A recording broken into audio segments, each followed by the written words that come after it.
On est d'accord, cuisiner des nouilles, c'est facile. Tu verses l'eau chaude à l'intérieur et c'est cuit. Moi, je vais te montrer une version un tout petit peu plus poussée.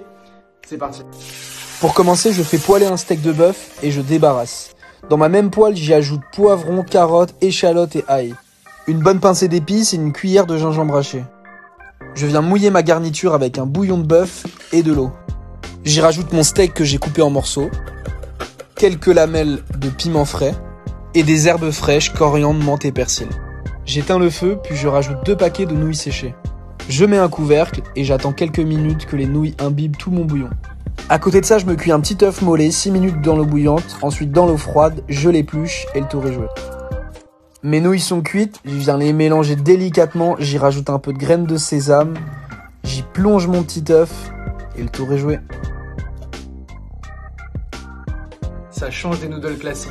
C'est hyper bon. Ok à tous, sur cette vidéo, je vous montre comment faire des potatoes creamy de luxe, la vraie recette. C'est parti. Tu te prends de belles petites pommes de terre, tu les coupes en deux et tu les tailles en forme de lune. Tu verses tout dans une casserole et tu mouilles avec de l'eau à hauteur en rajoutant du sel.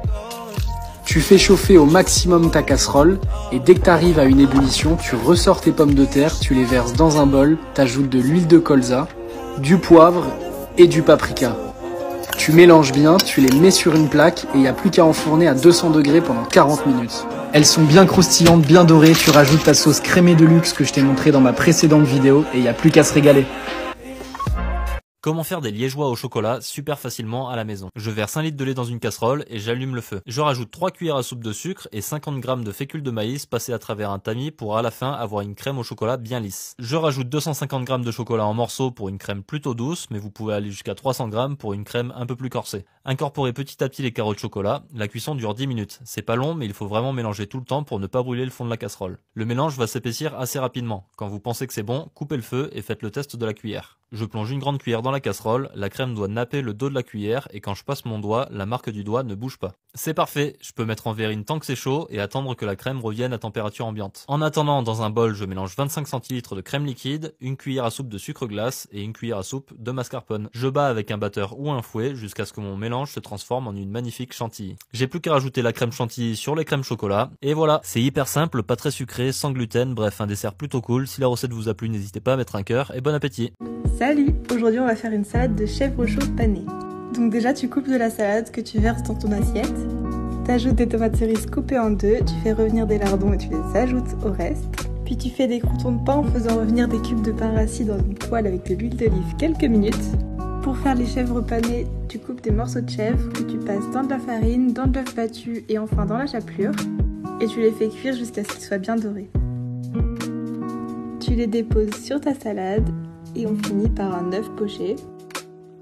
Tu verses de la vinaigrette ou un filet d'huile d'olive selon tes goûts et c'est prêt, bon appétit! La recette du petit wrap brunch de chez McDo, je peux dire c'est une dinguerie. Pour les ingrédients de la panure, je te mets tout dans les commentaires. Comme d'habitude, ça va d'abord dans la farine, ensuite dans les œufs pour ensuite aller dans la panure et on plonge le poulet dans l'huile. Pour la sauce crunch, on va utiliser donc du yaourt avec de la mayonnaise, de l'oignon en poudre avec de l'ail en poudre, pour la verdure, la ciboulette avec du persil, puis tu mélanges le tout.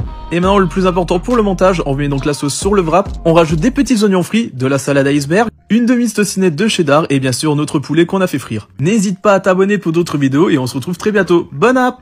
Aujourd'hui, un grand classique des bistrots. À défaut de pouvoir y aller, je vous montre comment faire de délicieuses crèmes brûlées. Je verse 50 centilitres de crème liquide dans une casserole et j'allume le feu sur feu vif. Je vais prélever les graines d'une demi-gousse de vanille, je lui fais un petit lifting avec le dos de mon couteau, je fais une entaille et je glisse encore une fois avec mon couteau pour prélever les graines et les mettre dans ma crème. Je mélange bien, je porte à ébullition et je coupe le feu. En attendant que la crème refroidisse, je verse 6 jaunes d'œufs dans un bol, j'ajoute 100 g de sucre et je mélange doucement jusqu'à ce que ce soit bien homogène. Quand ma crème est légèrement redescendue en température, je la verse en plusieurs fois sur mon mélange œuf-sucre en incorporant bien à chaque fois. Je verse mon appareil dans des ramequins et j'enfourne à 110 degrés pendant 1 heure. Après la cuisson, je vais les laisser refroidir complètement pour qu'ils finissent de se figer. Et juste avant de consommer, je saupoudre un peu de cassonade sur le dessus et je passe avec un chalumeau pour cristalliser le sucre. Vous pouvez aussi tout simplement les mettre sous le grill du four pendant 3-4 minutes en surveillant bien pour ne pas les cramer. Voilà, je parie que ça fait à peu près 1 an que vous en avez pas mangé. Bah c'est toujours aussi bon. Force au restaurateur. Bon appétit!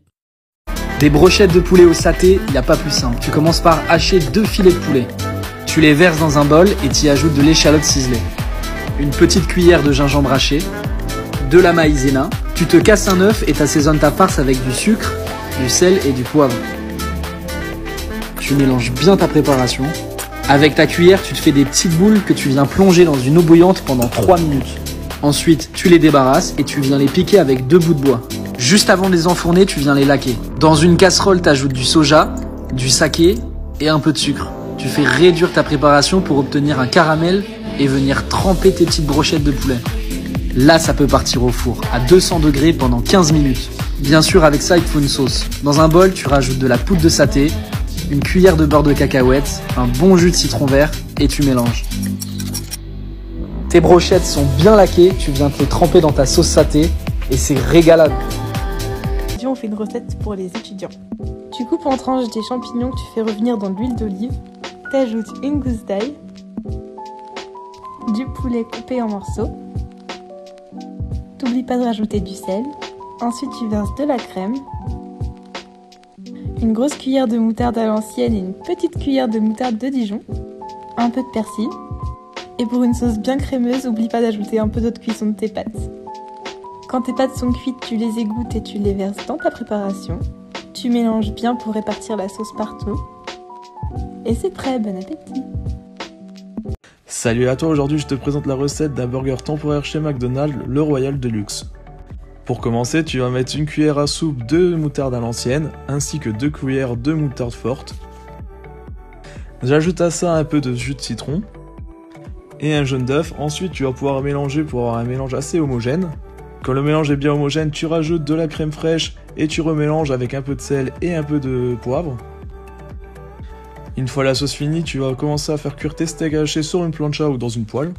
N'hésite pas à saler et à poivrer comme tu le souhaites. À la fin de cuisson, tu rajoutes une tranche de cheddar dessus et tu mets aussi un peu à cuire tes pains. Sur la partie de dessus, tu vas mettre la sauce royale et le pain du bas. Tu vas commencer à mettre tes steaks hachés avec le fromage, une rondelle de tomate, la laitue, les petits dés d'oignons que tu as coupés juste avant. Et ensuite, tu fermes tout et tu peux déguster. Bon app! Salut! Aujourd'hui, je vous montre une recette spéciale pour les étudiants et sans pâte pour une fois. Donc tu haches un oignon assez finement et tu le fais cuire dans une poêle avec un peu de beurre. Tu y ajoutes 1 à 2 courgettes coupées en rondelles. Et quand elles sont cuites, tu ajoutes de la crème liquide, pas mal de parmesan, du sel et du poivre. Tu mélanges pour laisser fondre ton parmesan dans ta crème. Et tu verses tout ça sur des gnocchis que tu as cuits juste avant. C'est mieux de les faire soi-même, mais quand t'es étudiant, t'as pas forcément le temps. Et c'est prêt, bon appétit!